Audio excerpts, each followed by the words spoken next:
Welcome to the show, sports fans. This is the Treasure Valley Prepcast on IdahoSports.com.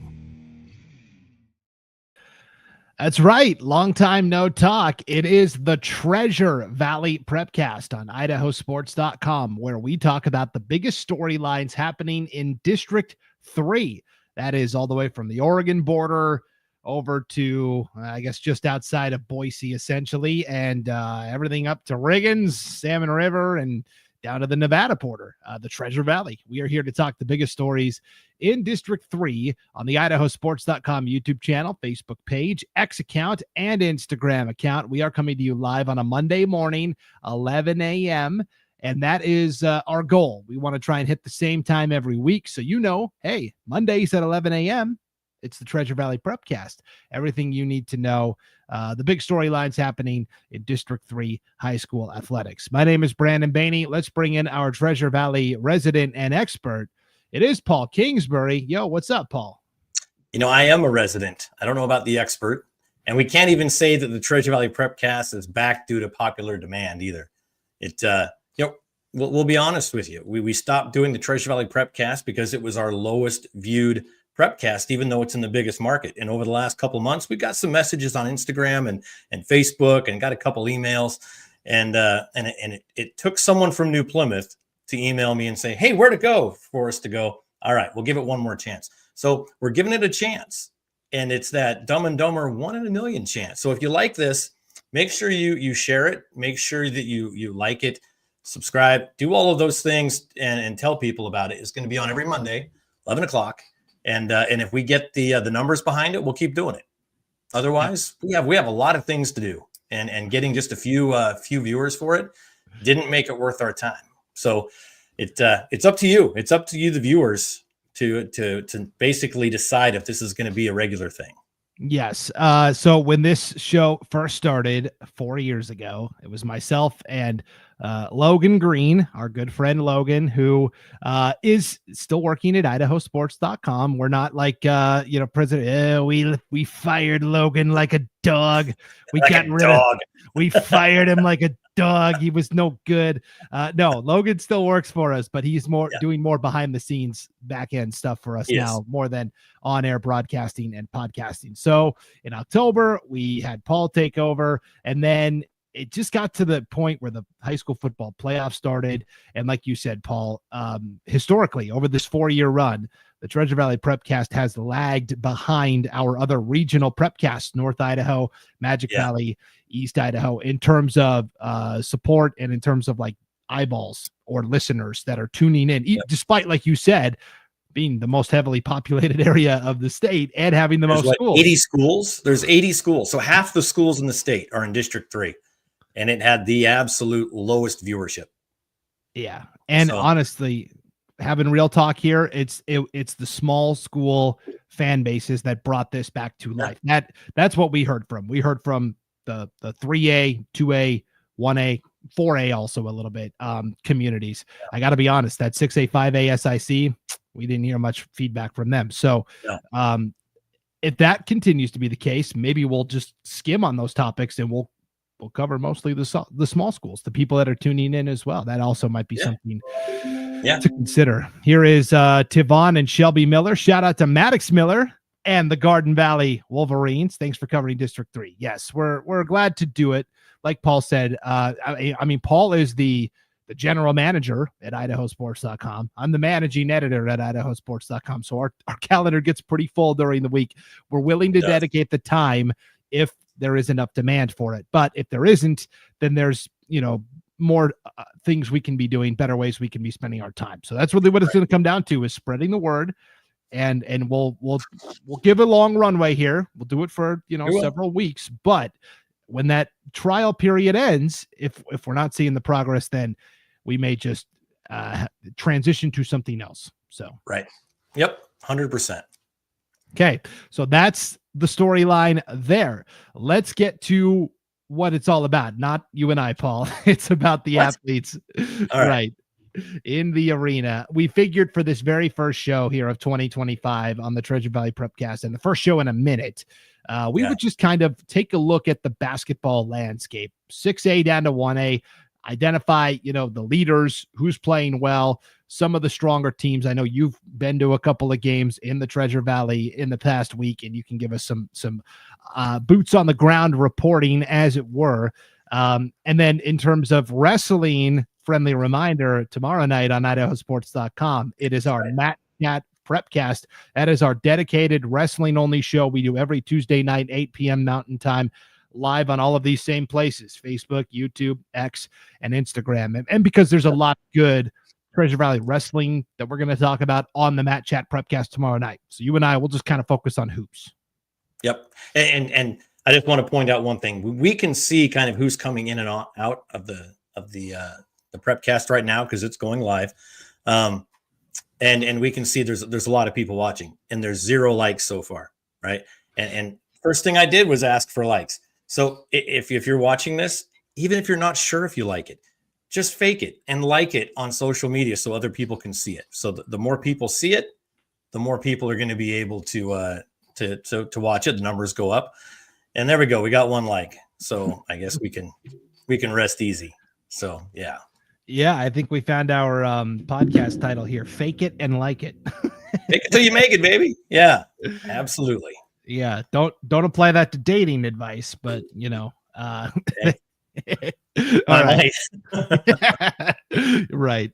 Okay, let's start with girls basketball. That's where kind of the most impactful game in terms of the rankings happened last week. The top 2 teams in the coaches poll in 6A girls basketball dueled. It was a Owyhee and Eagle. Spoiler alert, Owyhee won that. Not only did they win the girls matchup, they won the boys matchup. They swept the Mustangs pretty easily. The battle for the Bolt is what they're calling it. And so when we look at the girls basketball standings for the 6A SIC, Paul, really, to me, it is Owyhee kind of in a class of its own. Bora is still undefeated. They're 6-0 in SIC play, 13-2 overall. I still think in the back of my head, though, Owyhee is 1, and to me, Boise is the second best team. They're 3-2. They just so happen to have lost to Owyhee and Eagle early on this season, or excuse me, Owyhee and Eagle early on this season. I point to like Bora. They lost to Boise in a non-conference game pretty decidedly, 66-41 back in December. They will play Boise this Friday night. So I guess that's what we'll really circle in terms of, okay, is Bora for real or not? Oh, absolutely. And you look at those late November or mid-November to late November through early December, those games. And that's where the girls schedule is really packing the games. Once you get into January, you've only got 4 weeks until districts essentially. And so they really space them out. So a lot of games happen in those, 6 weeks, 5 weeks in between middle of November and you get into Christmas and New Year's. And so those first games, they don't count really. I mean, in the minds of how teams are going to be, in my mind, you never know. And so seeing them play again this week when they're into the third trimester almost of their season, great. Those are the ones that I see and the ones that I count as far as rankings go and talent wise that they're going to go. And the Bora, they're good. I mean, they're at the top right now, but Owyhee, boys and girls, it's just Owyhee, right? And they're both the teams to beat all the way through. I am going to say, since we weren't having a Treasure Valley Prepcast, I was thinking this from the very beginning. And I thought, boy, if we ever do this show again, I'm going to say it. So here we are. And this isn't because I'm a homer. I will say I don't know any of the girls on the team. None. I think CUNA is a dark horse. CUNA has been a dark horse from the beginning, where they're losing by a little bit. They lost to a little bit to Boise, right? And throughout the season, they've gotten better. They're playing Bora this week, and there's the bellwether game, right? So in the beginning of the season, I thought, well, CUNA, if they get their stuff together by the end of the season, if they gel, whatever. Okay, here's your chance, CUNA. Prove me right or prove me wrong against Bora. Because I really thought and still do that CUNA kind of had that dark horse mentality to them. But the others, like you said, you've got the boy. I mean, it's just a tough conference. It's a huge conference. And so if you're in the top third of that conference, you're good. It really doesn't matter what anybody else says. You're one of the top teams in the state if you're in the top echelon of that conference. Yeah, CUNA, very underrated coach, Katie Holmes, Sarah Walker, Great guard, really facilitates that CUNA attack. Yeah, they've had some interesting, and there's been some like interesting games just overall in general in the SIC this year where like, okay, CUNA last week, they beat Capital 45-41. Like they're finding a way to win those tough games. Right before Christmas, December 17th, they beat Ridgeview in triple overtime. Paul, I believe it's the only triple overtime game we've had in the state this year, 73-65 in triple OT. So yeah, when the only triple and not very many doubles that I've seen. I mean, you can count them on one hand as far as the doubles go. So yeah. Yep. Yeah. Other teams, I would keep an eye on in this SIC. Again, Boris 6-0, Owaihi's 5-0. Then you've got this glom of Boise, Rocky Mountain, Timberline. They're all 3-2. CUNA's right there at 3-3. Capital is 2-2, and then Eagle and Ridgeview are 2-3. I really think only the three teams at the bottom, Mountain View, Centennial, Meridian, are kind of out of the running. Otherwise, I could see any of those other 9 teams advancing to state. It's all going to come down to who plays well at the right time. Don't look past Timberline. Andy Jones has been coaching a long time. He knows more about basketball than the two of us combined, certainly. It's incredible what they're doing considering they lost their best player, Emmy Swilly, to a knee injury before the season even began. So they've been without their best player all year, and they have picked up now 5 wins in a row, including the last 2 in conference play over Mountain View and Eagle. Right. And, like you said, the Mountain View and Eagle, they're contentious, right? And Timberline 3-2, 9-6. That's a decent schedule, or a very decent record for this time of year. But since it's a big conference, they're down there in 6th place. And you talk about those top 9. I think 9 teams is how many teams come out of the SIC, I believe. That's what the rest of the state thinks, that the bracket's just filled with SIC teams, right? Yeah, at an 8-team state tournament, 9 teams from the SIC got in. How'd this happen? And it's a state of Ada, right? But I get it because there's so many teams, so the representation is going to be more. They get 4.5 teams out, and sometimes they get it's 5 out of 8. Well, sorry, they have the numbers, so that's the way it works. It's math. It's math, people. Go with it. Yeah, for sure. Okay, let's go to the 5A SIC where, Paul, I'll be blunt. It's Middleton's world, and we are all just living in it. 13-1 overall, 7-0 in conference play. Bishop Kelly was viewed as kind of the biggest potential challenger. Well, Middleton beat them in December 50-26. The rematch comes next Thursday. And honestly, to me, the more intriguing storyline is, okay, who gets second? Because there are 2 bids to state available here. Is it Bishop Kelly? Is it Columbia? There's another Robertson girl at Columbia that's coming through the pipeline now with Coach Neil Robertson. And then I think Emmett also has potential also. Oh, yeah, you always have to talk about Emmett. I mean, Emmett's in the kind of their own little basin just north of Eagle, and so they get forgotten a lot. But, I mean, they're sitting at 4-2 in conference right now behind Bishop Kelly. So you can't really look at – I mean, they lost by 20 to them. But like you said, they've got them coming up next Tuesday. So these next couple of weeks are when fun games happen. And some years you get those where those games don't matter because it's basically already been decided. But this year is one of those years when those last 5-6 games, they matter. And I think all of them are going to matter. I mean, you look at Bishop or Emmett, they're playing BK, Valley View, Middleton, Columbia, then Skyview. That's a rough way to finish a regular season. Yeah. And so Middleton has beaten everybody by 20, 30 plus. Bishop Kelly has beaten Columbia and Emmett already this year by 20 plus. The question is, did Emmett and Columbia both improve enough to knock out BK? We'll see. BK will play each of those teams coming down the home stretch. But storyline there, Middleton, not just a SIC contender, state championship contender. Yeah. Coach Blackwell knows what she's doing there. She's got herself a great team behind her. They're going to be hard to stop. It sure seems like Middleton and Pocatello are on this collision course. They're kind of the 2 big powers, although you've also got Skyline, Blackfoot, some really good teams in East Idaho. Right. Also. So yeah, you got Shay Shipping over there going, hey, wait a minute. Don't forget about Skyline over here. Right. Yeah. But yes, it's Middleton's world. We're just living in it. Let's go to 4A, Snake River Valley Conference play, SRV. Right now, McCall Donnelly is the top team at 4-0 in conference play. They're 8-7 overall, but this is where you have to look at the schedule because they've played Lewiston twice. They've played Yeah. Grangeville. I mean, it's Emmett, a rigorous schedule for McCall Donnelly because they knew they were going to have a pretty good team this year. And so they scheduled aggressively. It's paying off well so far.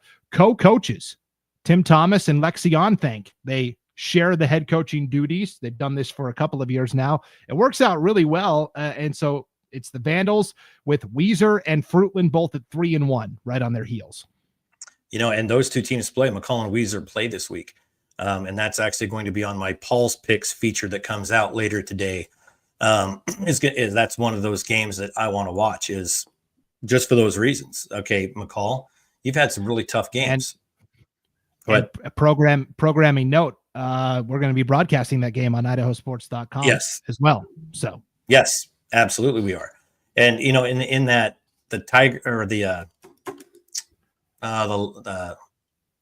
Timberline tournament, there we go.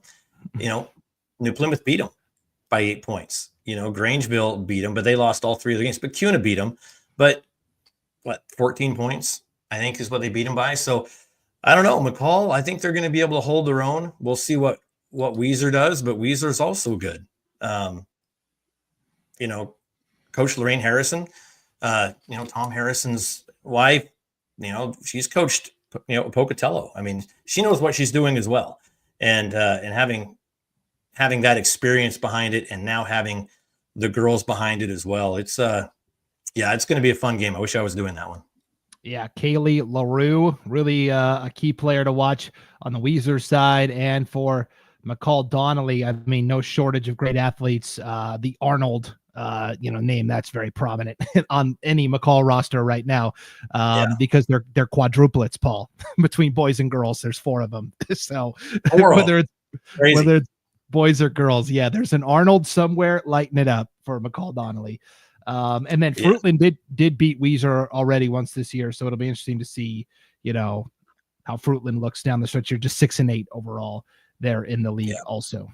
So, okay, Western Idaho Conference 3A edition. This is, for the moment, certainly looks like kind of like Middleton. It's Parma's world, and we're just living in it. They're 13-1 overall, 5-0 in league play. Parma was good at the 4A level. Now they dropped down to the 3A level.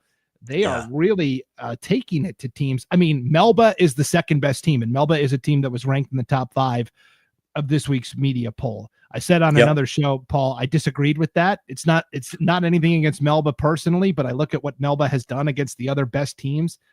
They lost to Parma 47-15 earlier this year.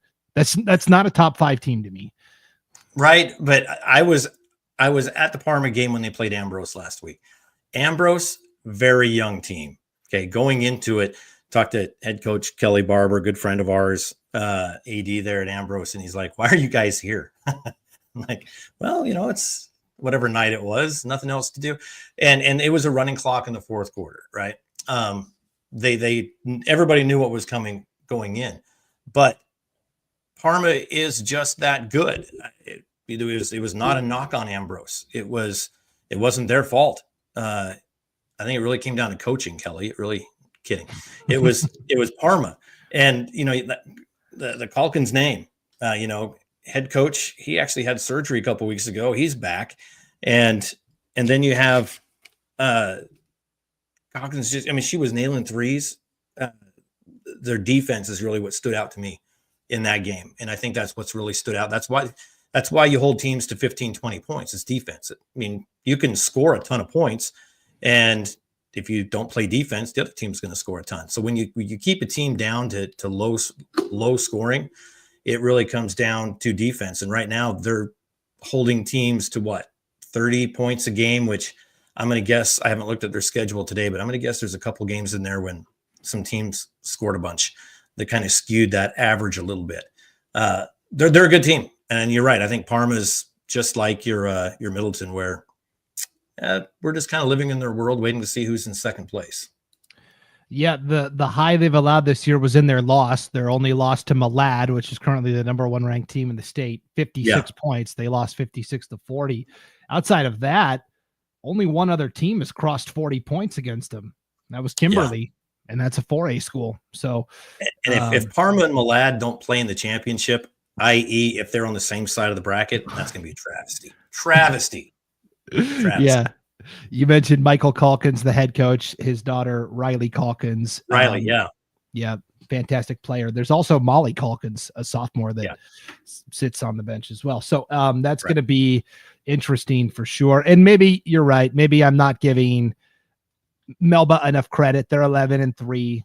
They've got Tariah Carter, double machine inside. Right. Maybe Parma is just that much better, and the gap is there. But Melba also, I'm probably underselling. And that's another team or another game that's going to be in my Paul's picks this week. Again, to kind of highlight that one and kind of explain why it's going to be a good one. I think Melba might be Parma's biggest test to clear out the regular season for sure. Melba, if they put on a stellar shooting night, maybe. But I think a win for Melba is keeping it close. Yeah.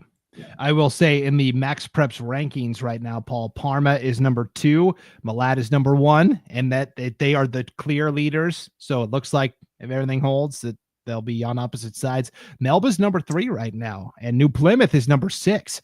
Yeah, New Plymouth kind of gets lost in the noise a little bit. Tara Lake is a great coach for the Pilgrims. They're 11-4, Paul. Yep. In fact, we got the one from New Plymouth, that the person that convinced us to bring this back. He sent the email. It's like, hey, you need to come check out, the Lady Grimms. And I'm like, I actually am from New Plymouth. And that conversation went from there. But yeah, the Lady Grimms have a very good basketball team this year, and they do get overlooked because of everybody else in the Western Treasure Valley. But yeah, go Grimms. I mean, 11-4 this time of year. That's good to see it at my old stopping grounds. 2.5 bids to state this year. The 3rd place team from District 3 will play the 2nd place team from District 6. Probably North Fremont or Firth. Probably. Right. Yeah. Ryerie's probably going to win that league. I think there's a really good chance 3 teams make it. That would be interesting. So the Grimms at State. Yep. Okay, let's go to the Western Idaho Conference 2A edition, this behemoth of a conference. Paul, no longer is the 6A Southern Idaho Conference the largest conference in the state. It's now the 2A Western Idaho Conference, because Council in girls basketball is playing as a 2A school this year. Kind of an interesting thing, and I've gotten a lot of questions about this. So here's the deal with Council. They are officially, by the numbers of enrollment, a 2A school. However, they petitioned down to remain in 1A for travel reasons, because Council is not really close to any of the teams that are in this new conference. They were granted permission to drop back down to 1A in every single sport except girls basketball for some arbitrary reason. Honestly, I'm not sure why. It was for competition reasons, because Council's girls basketball team has been so good. Finish that thought. Say it. Well, but they've been so good in volleyball. They've been so good in football. They've been so good in boys basketball. It didn't make sense. And they graduated all their best players, right? So it wasn't even close to the same team coming back. Paula Tucker got screwed in this decision. I mean, you can't even say it's a personal thing against Paula Tucker. She's the athletic director, the girls basketball coach. She's also the volleyball coach. If somebody really had a personal vendetta, they would have said, okay, yep, volleyball's staying up too. Then it would have been obvious, right? They're smart and devious. Yeah. Yeah. So anyway, so what Coach Tucker and the Council girls decided to do this year is play an independent schedule where they are pretty much playing their usual 1A long pin counterparts. They will go into the district tournament as the automatic lowest seed. I got to be honest, though. I think Council's got a good shot to finish it at least top 4. Yes. And that had to go into the thinking, right? They're looking at all the teams. They're looking at their team. And they're not the Council girls basketball team of old, but they're going to be good. So they're like, fine, we'll just play the schedule that we should have been playing anyway, like the rest of our teams. And we'll just come in and go to state through your district tournament anyway. Yeah. I think it'd be hilarious if it happened. I think what this has done has really aggravated the Council girls basketball program, and it's made them motivated and fired up to the point they've where awakened a sleeping giant, Brandon. Yeah. That's what they've done. A lot of these teams in the 2A WIC aren't going to get to see Council. They're not going to play Council. And to the point where if you try to find film on Council, online, it's not really out there. So they are really going to be a wild card opponent coming into this district tournament. In terms of the actual proper standings, Wilder and Liberty Charter are both 5-0. Compass Charter and Rimrock are each 4-1. Vision Charter and Idaho City are both 3-1. So there's a lot to sort out here. Just kind of going with my gut, Liberty Charter has won this league 5 billion years in a row until somebody actually knocks them out. That's probably going to be the case again.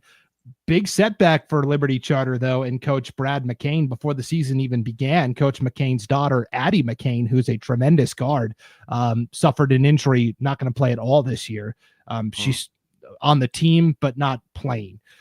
So who is going to step up? Well, they still have Jennabelle Reese, who's basically been a starter since her freshman year. She's now finally a senior.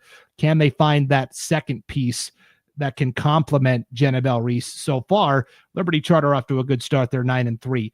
The other team I would kind of hone in on is Rimrock. You look at their record, they're 5-8 overall, but they're 4-1 in conference play.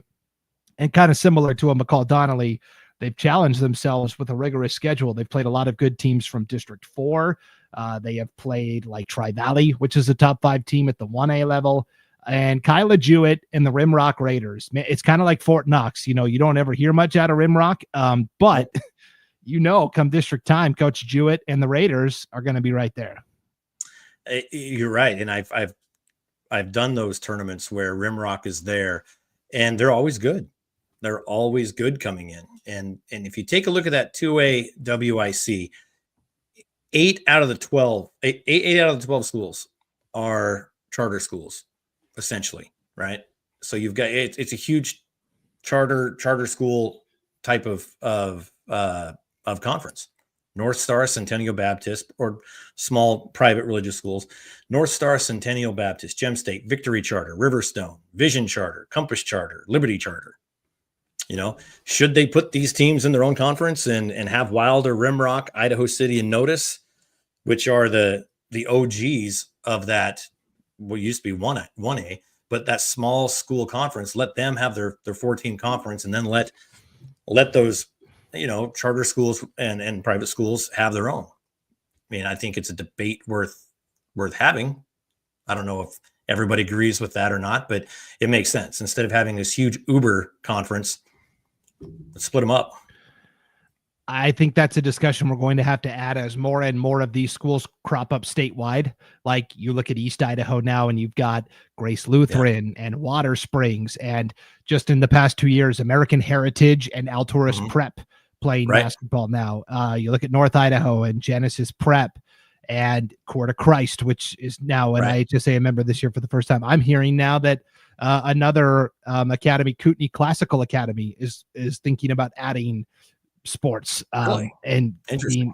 And so it's just ever evolving. You've got Lighthouse Christian, of course. You know, so I think as more and more of these schools crop up, you're going to have to talk about having a separate, at least for the smaller ones, for like a Bishop Kelly, a Cold Valley. I was just going to say, Bishop Kelly's like Homer Simpson pulling back into the hedges. Yeah, don't include us in this.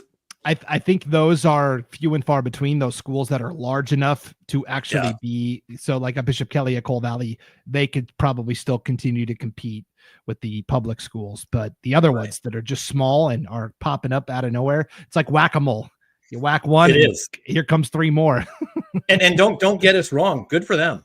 I mean, give kids more choices to go to schools they want to go to. I'm all for it.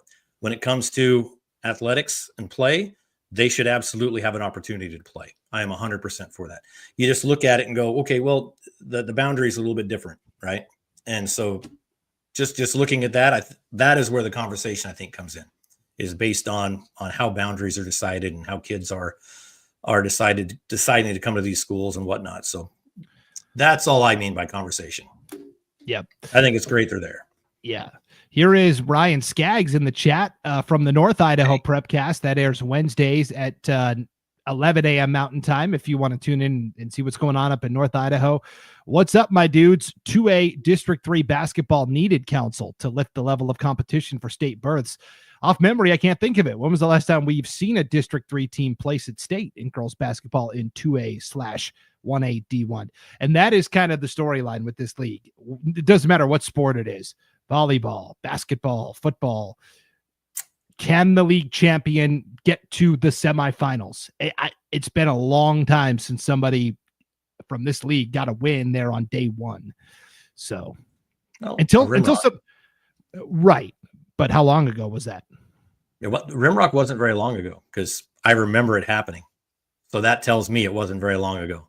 I mean, I think it's been 4 or 5 years. Yes, 4 or 5 years. Yes. And outside of that, then when was it doesn't happen often, is what I'm saying. It doesn't happen often. Yes. To his point, yes.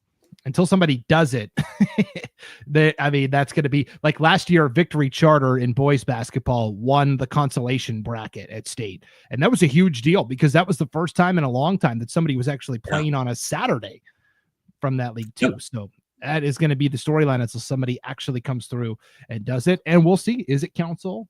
Is it Rimrock? Is it somebody else? Again, I think if Council does it, just because I'm that kind of guy, I would love to see it. The stick it to the man kind of a ideology there. I love it. Love it. We have a broadcaster, Gary Jones, and he always asks to do the 1A tournament because he just loves Council. I just love the Council Lumberjacks. But Gary, this year they might be at the 2A tournament. So what are we going to do?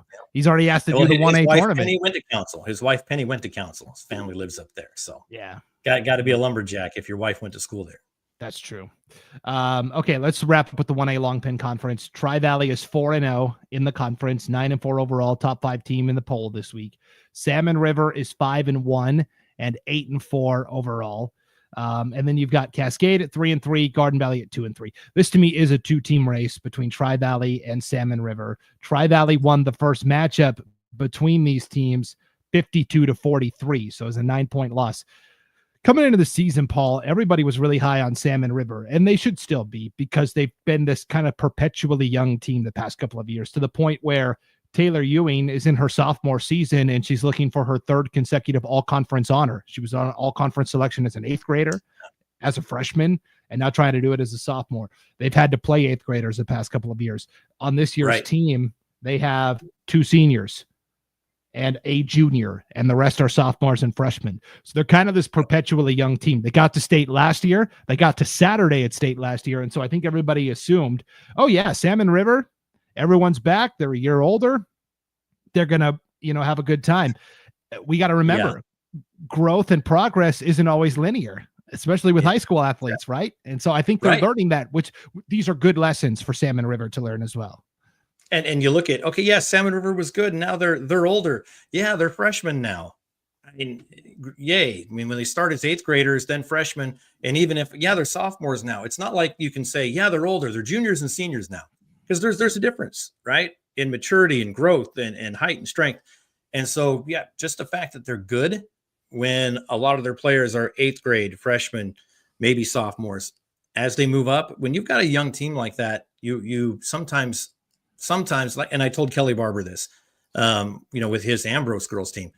So you sacrifice for a year or two, and that investment pays off big time when those young players become sophomores, juniors, seniors, and they're good, and they could do great things, but just wait until next year, and then maybe the year after that, and Levi Tucker is going to have possibly himself a state banner there at Salmon River. Heard it here first. Yeah. the last team that won a state banner from this conference was Tri-Valley a couple of seasons ago with Josie Jones and Emma. I can't remember Emma's last name now, but I was broadcasting those. Yeah, I was broadcasting those games on IdahoSports.com, so that's why it sticks out to me. Brian Steed is the coach now, and the Titans are very good. They kind of quietly gone under the radar. They lost to Weiser. We were just talking about how good Weiser is. They lost to Weiser by 4 at the Parma Holiday Tournament. I mean, this is a team that I think they're going to play Council tomorrow night. They already beat Council 44-35 last week. The game we're all going to circle, though, is next Tuesday, January 21st, Salmon River in Cambridge to play Tri-Valley. That's the game we'll all have an eye on. And until then, I expect both teams to just continue stacking wins. So yeah, they're going to keep stacking wins, and that district tournament is going to be phenomenal. And that district tournament's usually held, in Meadows Valley. Yeah, sometimes there, sometimes McCall in recent years. Yeah. So yeah. Yep. I mean, I've gone up and done that. A couple of times in Meadows Valley. And it's a lot of fun. Always. And the food is phenomenal, by the way, at that tournament. Yeah. Yeah. That's, if you want Paul Kingsbury to come to your event, start by telling him what you're going to be serving for food. And then it's easy. It's that easy. It really is. That easy. We'll work our way down. Ryan Skaggs in the chat. We were talking about that 2A WIC. He said on the boys' side, Riverstone was in the finals in 2021, if I'm not wrong. And he says, I only know that because I called that game. So yes, I'll kind of rescind my earlier hot take. It does happen, not as frequently as in other districts. So, but I concede. Yeah. I concede the argument to the state of Ada. And speaking of boys basketball, let's make that transition. Let's go small to big. We'll work our way up the reverse way so we can talk about Riverstone, because Riverstone's having a very nice season. Let's start with the 1A long pin conference in boys basketball, though. Garden Valley, Cascade have kind of been the two premier teams the past couple of years. Kind of the same story this year. Garden Valley is 5-0 in the league. Cascade is 5-1. They played once this year already. It was very early in the season, December 13th, second game of the year for the Wolverines. They won 53-41, 8-point margin of victory. They play again next Thursday in Cascade. That'll be an interesting game to keep an eye on. The story with Garden Valley is, Paul, they got a lot of height. They got, like, I think of the 12 players on varsity, like 9 of them are 6 foot or taller. They always do. I mean, think about the last few years, and it's always guys that came up from the Treasure Valley, right? Their families moved up there. Not saying that is now, but yeah, you look at them 6'3", 6'5", 6'5". How cool is that? At a team like Garden Valley, 6'4", Fackrell, Perrin. The Perrins were one. My boy, my oldest son, went to school with a Perrin here in Cuna, who ended up going to Mountain View, and now parents live in Garden Valley. And so there's just that. I mean, I don't blame them. I'd move up north too. Got Trevor Korn, though, 6 foot. Trevor Korn, he was the stud. He was the quarterback, right, for Garden Valley up there. Had a great season in football. Now that doesn't always translate, but in small schools, it absolutely, your athletes. And Korn's definitely one of those athletes. Yeah, it's all the names we saw from football, where Trevor Korn was like the running back linebacker. Yep. He's now a forward. Maddox Miller was the quarterback. He's a guard. Max Yearsley was a wideout DB. He's a point guard. Trustin Brown at 6'5", an absolute menace at defensive end. He's kind of the big man, the center underneath. They played Cary at the truckstop.com tournament in New Plymouth. Cary escaped with a 56-55 win. That was in the opening round of the tournament. I think maybe that was a preview of the state championship, potentially, Cary and Garden Valley. And if that is the rematch, knowing Cary won by a point and snuck out of there with the win, man, I'd love to see that rematch. You know, I was in Dietrich last week, and where they played Cary, and there's no love lost between those two teams on the field, on the court, and you could see it. I mean, it wasn't outright, hockey, but if somebody got knocked down, they weren't rushing over to help the other team up. It was, I'm going to step over you and go to where I need to be. And Cary, they're good. They're very, very good. And so they are definitely the team to beat in that classification for sure. A cool thing about Garden Valley, I'm going to just throw a little tidbit here. So Heather Kelly is the coach of the boys team, and Joel LaFleur is the coach of the girls team. Well, a few years ago, Joel was the boys coach and Heather was his assistant. And then he quit coaching. His son graduated and Heather took over the boys. Then he came back and now he's the girls coach. And so it's almost going full circle. They're about 3/4 of the way through from going all the way around the horn on that. Pretty cool. Yeah. It's kind of an interesting deal there at Garden Valley for sure. And then, you look at Cascade. Cascade lost to Garden Valley by 8. They've lost to New Plymouth by 6. That's a 3A school and a good one. So I think Cascade is also with guys like Cole Olson and Huckabee, and they've got just some really good players as well. They don't have the depth or the size of Garden Valley, but man, Coach Josh Hurley really coaches those guys up. And so that rematch next week will be very telling, I think, in terms of the long pin race. 1A or 2A Western Idaho Conference. Let's talk about Riverstone. The Otters haven't lost yet, Paul. They're 9-0 overall. They're 2-0 in conference play. They will play Cascade on Wednesday night. That's going to be a very feisty non-conference battle. They play Rimrock on Tuesday night.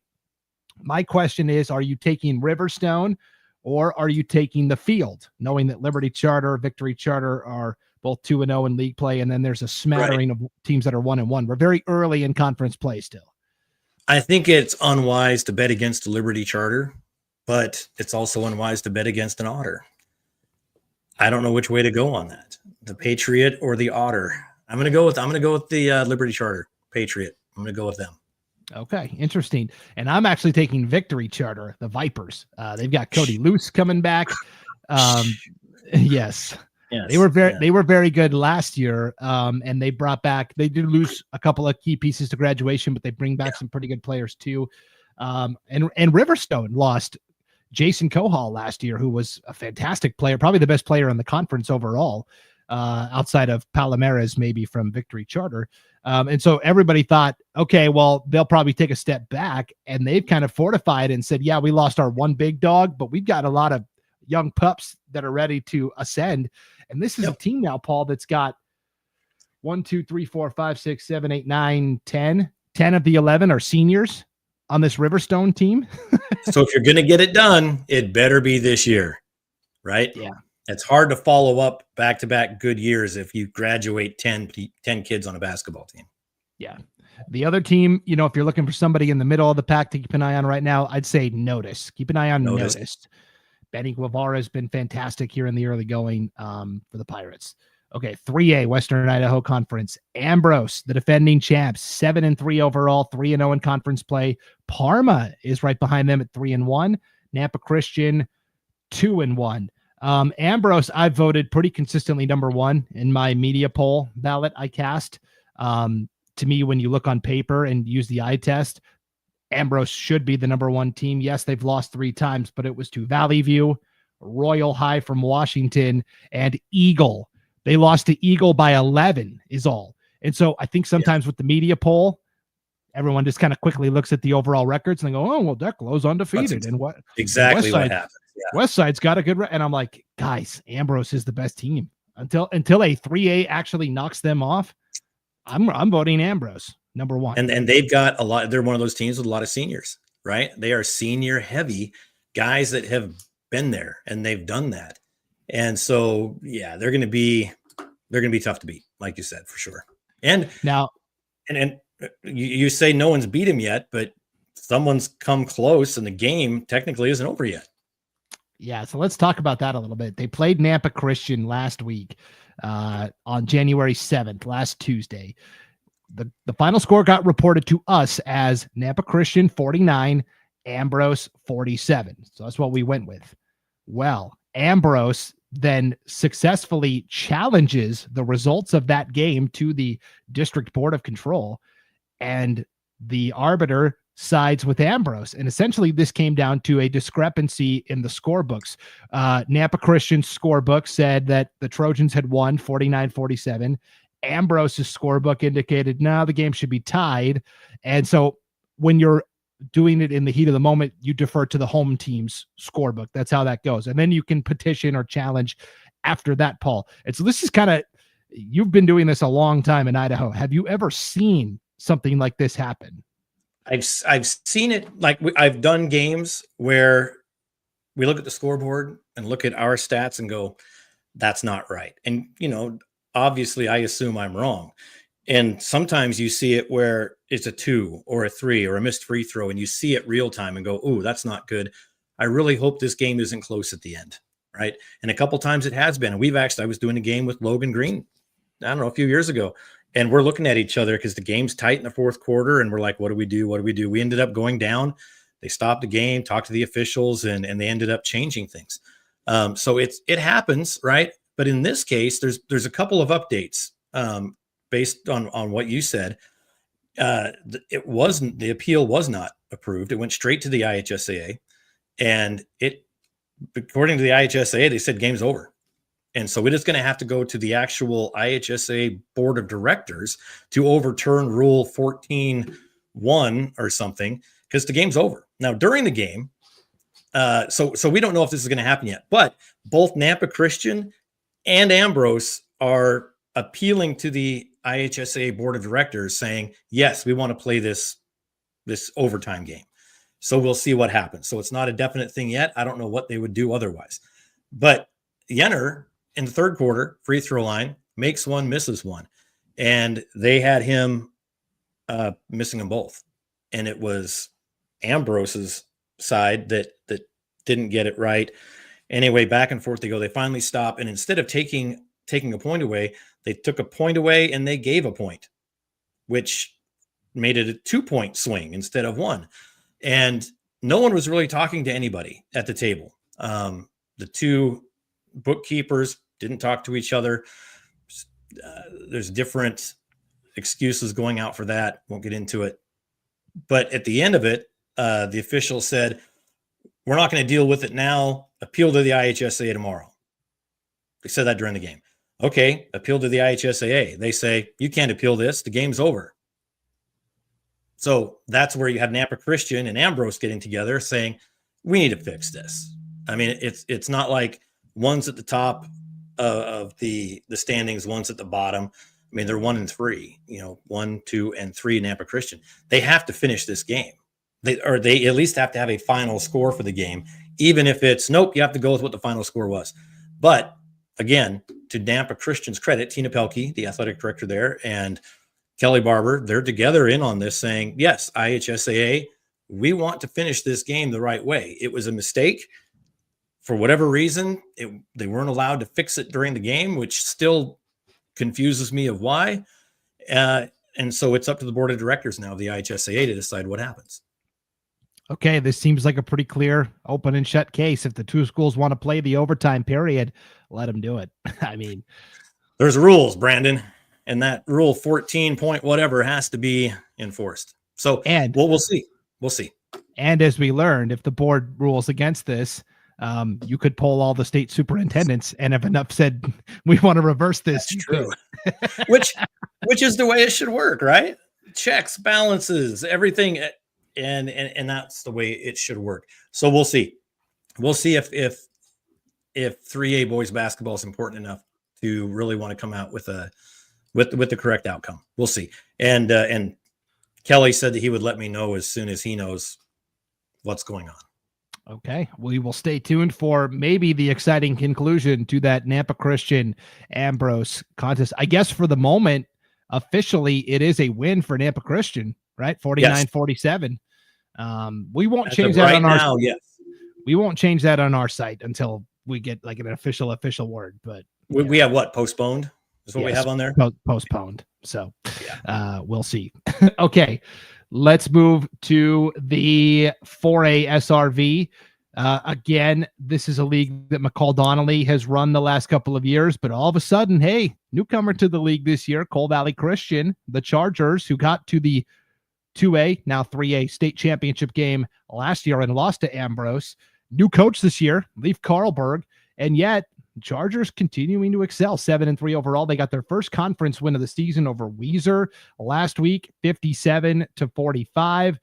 What do you make of this league, Paul? McCall Donnelly is only 5-6 overall, but again, you have to look at the schedule here a little bit. They have played Caldwell, Hillcrest, Eagle, Canyon Ridge, Lewiston twice, Moscow, Pendleton, Oregon. I mean, this is a murderer's row of opponents for McCall Donnelly. It is, but I'm not going to bet against Coal Valley until they prove me wrong. I mean, really, they're coming in and they're laying waste to teams. They did lose to Ambrose a couple weeks ago by 6, but that doesn't matter, right? As far as that goes, they did lose to American Falls. They lost to Capital, for crying out loud. Okay, great. So coming into this next couple of weeks is really going to be key for them, but I don't know. I like Cole Valley. I mean, head coach Leif Karlberg, I emailed him and I got some advice from him during the whole mediation process last couple months of my personal life. He gave me some great advice as far as because he owns a title company. So he good guy. So I'm gonna back Leif, and his name's Leif. So we're gonna cool names all the way around. I'm definitely a Cole Valley guy this year. But the old standbys, right? The old guard of that Snake River Valley Conference, Homedale, Fruitland, you mentioned McCall, Weiser is 0-1, but 8-2 overall. So they're just barely starting conference play. So it's really hard to rank anybody in that SRV. So we'll see. Weiser might, they're in the cellar now just because they're 0-1 in conference, but 8-2 overall. So yeah, nothing means anything here in the SRV at this point. I like McCall Donnelly. They got the best player in the conference, Sam Penny, and that's enough for me at this point. So, and plus I already have been so anti-Cole Valley on this show last year. I kept saying, the Chargers, the other shoe is going to drop for the Chargers eventually. They can't just keep winning. I was like the meme from Breaking Bad. He can't just keep getting away with this. And eventually, finally in the championship game, the other shoe did drop. And you went, I told you so, right? Yeah. We're getting some good comments here from some of our other IdahoSports.com prepcasters. Scott Burton from the Magic Valley Prepcast. What up, hosers? Good show. Sean Kane from the East Idaho Prepcast. SRV, more like VCR. Hey, back off, Sean. Back off. I think he's mad. Well, I don't know. I guess they don't play each other in tennis. But Parma, Fruitland, they always have good tennis teams too. So that's probably where Sean's just bitter. Oh no. Like everybody at the 5A level, Sean's bitter with Bishop Kelly when it comes to tennis. And it's a friendly rivalry. Sean Kane, for those that don't know, our East Idaho Prepcast host, he is the head tennis coach at Century. He has won, Sean, you'll have to remind me, I think it's 8 state championships in his acclaimed career. The only guy that has more is Coach Armstrong at Bishop Kelly. So, and Sean says we beat them at Capitol last year. So there you go. Just saying. Yeah. All right. Yeah. Okay. Yeah. There we go. Yes. He says, love BK and John Armstrong, the coach there. Sean's got 9 titles. I don't want to sell Sean short there. So 9 championships. So, okay. Let's talk about Bishop Kelly and that 5A SIC, where Bishop Kelly is 2-1 overall, 3-7 overall. But you look and they have a lot of losses to like 6A teams. They did lose to Minico by 3, which was a head scratcher a little bit. And they've lost to Columbia by 10 in conference play with a win over Emmett also. Middleton is the team that is leading this race right now at 3-0 in the league, 5-5 overall. The team I really like, though, is Columbia. Columbia and Skyview are each 2-1. Skyview went undefeated for a really long time. They were ranked in the top 5 of the media poll because they started the season 9-0, but then they lose to Middleton by 2 points. By 2 points, to 52. So they're 9-1. But I like this Columbia team. Blake Hansen is a double-double machine for the Wildcats. I'll be very interested to see. To me, though, that's kind of the clear top 3. And Bishop Kelly, maybe if they can figure some things out, could jump into that conversation. But to me, it's kind of a clear top 4, bottom 4. Yeah, and I'm going to say Skyview. I mean, you look just what you said, 9 in a row, and then they lose by 2 to Middleton, who's number 1. I mean, you shouldn't drop in any ranking because of that. I think it's the way it's ranked right now. I think that's the way it's going to be ranked. There's definitely a clear 1, 2, 3. Like you said, maybe Bishop Kelly figures some things out. I mean, they're 3-7 right now. They had a skid of 1, 2, 3, 4 in a row. Actually, 4 for 6. They lost 6 out of their first 7 games. So I don't know. I almost think that it's definitely a Middleton, Skyview, Columbia, with maybe even Skyview as a 1.5 instead of a 2. Okay. 1.5. I'll take it. For their part, Columbia lost to Middleton by 12 to start the new year, 60-48. We'll find out. Skyview at Columbia tomorrow night, Paul. Yep. That is where the rubber meets the road. That's where we'll find out for sure. Yep, that'll be a good battle. Okay, 6A SIC. It's Hawaii's world, and we're living in it. All right, they're 3-0 in SIC play. They are 9-3 overall. Paul, Hawaii is such an overwhelming favorite to win the state title this year. Not just the SIC, but the state title. That they they didn't schedule any actual non-conference games. They filled all of their non-conference dates with tournaments, a lot of them national tournaments.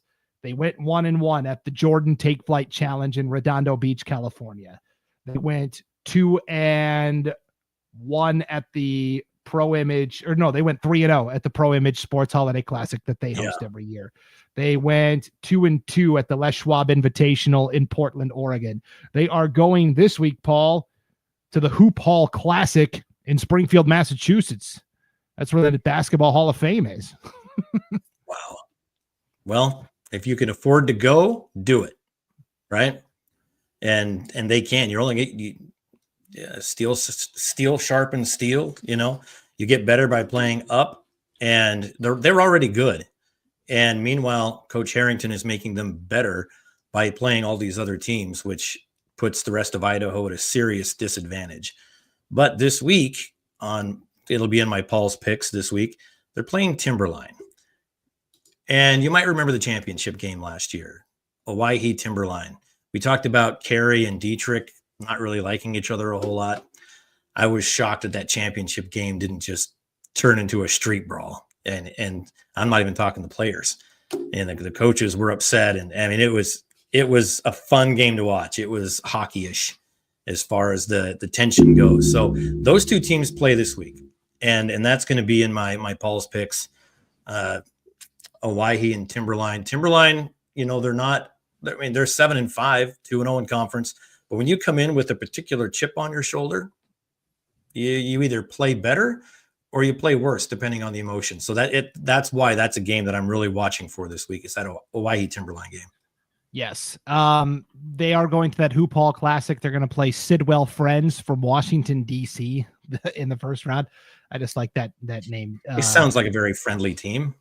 I think my favorite, because we were having more and more Idaho teams going to these national tournaments and stuff. I think the favorite school that I've seen somebody play is a school from Nevada, and they're called Democracy Prep.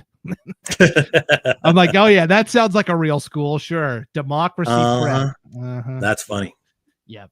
But you're right. Big matchup with Timberline first before they head to Springfield, Massachusetts.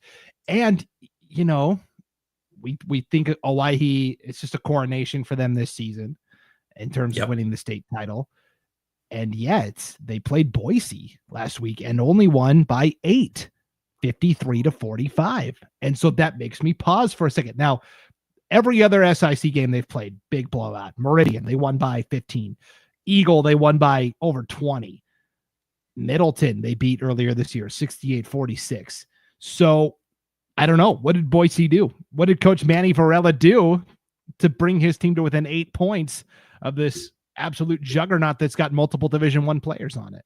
He's Manny Varela. This guy's he's an animal. He's one of my favorite coaches. I love Manny. We talk about that coronation though, and this is going to make both Sean Kane and Ryan Skaggs happy, because in the wings you've got Madison saying, whoa, wait a minute, and you've got Lake City. Lake City, I think, is probably the team that could come closest to beating Hawaii in a championship. And so you look at a Lake City, and I guess you live up there in Hayden. So I don't know. I mean, yes, Hawaii is very, very good. So's Lake City. And I think they're an underrated, very good, personally. They don't have Blake Buchanan anymore, but they still have players. And they've got, they're 12-3 on the year, 3-0. And so I actually have that Lake City Post Falls game also coming up on the Paul's picks, because that's going to be a good bellwether game for Lake City. If they can come out and destroy Post Falls, that's going to kind of signal that, Lake City is that dominating team. And that should make Hawaii at least pause and look over their shoulder just a little bit. Yep. I think Madison is the team that's best equipped to beat Hawaii potentially. Madison's only loss this year is to Coeur d'Alene by 6 at the Hawaii tournament. And then they turned around and beat Lake City by 8 And so I think with Shane Humphreys coaching them and Nash Humphreys, who could go get 40 on any given night for Madison if he wanted to, I think that's what fans want. Is that the 6-6 Coeur d'Alene Vikings that you're talking about? 6-6 that beat them. Okay, that was just making sure. Yep. Now Coeur d'Alene has lost to both Post Falls and Lake City since, and Madison only lost to Coeur d'Alene by 6. So I don't know. Sean in the chat, Sean Kane says, I agree with B-Dog. Madison is unreal. He also mentioned that Timberline, you were talking about Timberline's boys, they beat Preston in overtime. He says Preston could beat any 6A team. Yeah, I'd love to see. Except Timberline, apparently.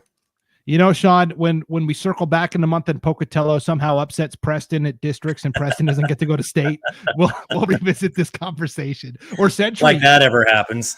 Even Century this year is a really good. It's going to happen again. Right. Pocatello, Century, Madison, or Preston are all going to finish with these gaudy records, and only one's going to get to go. So, anyways, all right. Well, that concludes our tour through the basketball landscape, Paul, here on the Treasure Valley Prepcast. And again, if you like what you saw, hit the like button on the way out, and then share this when it's all said and done. Doesn't matter where you're at, YouTube, Facebook, X, Instagram. Let people know, because that's what's going to determine the vitality of this show. We need people to tune in and respond and engage and comment. We got really good interaction today, and so we're looking forward to bringing you more action. As long as our broadcasters are watching, we're going to be okay. You're right. We have 3 likes, people. Hundreds of people watching, and we have 3 likes. Hit that like button right now. Make my day. Do it. Yep. Do it. Takes 2 seconds. So next week we won't be as wide ranging. We'll hone in on just a couple of specific things, events that happened. We just wanted to give kind of a grand general overview for our first show back in some time. So thank you for tuning into the Treasure Valley Prepcast, everybody. Paul, enjoy your week. You too, B-Dog. I'm going to call you B-Dog from now on. As your new name. For those that don't know the hierarchy, Paul is the boss of everybody at IdahoSports.com, me included. So, Paul, I mean this when I say it. I hope I don't have to talk to you the rest of the week, because that means I'm doing my job and you don't have to check in on me. But I like talking to you. Yes, I enjoy it. We do. Yeah. It's a nonstop Google chat thread and normally it's you reminding me of things that I forgot. That's basically what our conversations are. Hey, you forgot this. Yeah. Yep. So stay tuned for Paul's picks. Paul's going to pick a couple of basketball games coming out later today on the website. I'll preview all of the games we're going to be broadcasting on IdahoSports.com as well. You can always click on the game streams tab on the homepage at IdahoSports.com to see which games we're going to be broadcasting. McCall Donnelly at Weiser Tuesday night. That's going to be the big one that's first up in the Treasure Valley this week. And then also weekly or daily, I'll be publishing a quick basketball breakdown, just a quick kind of bite-sized snippet of, hey, here was the best game, here was the best performance, here are the ranked teams that played last night. So you can check that out every morning on IdahoSports.com as well. A lot of good stuff there. So it's fun. Hopefully we get the reaction we're hoping for, and we can keep doing this every Monday, 11 o'clock. We'd love to keep doing it. Yep. So again, like and share when this is all said and done, and get the word out that the Treasure Valley Prepcast is back. For Paul Kingsbury, my name is Brandon Baney. Thank you for tuning in, everybody, on IdahoSports.com.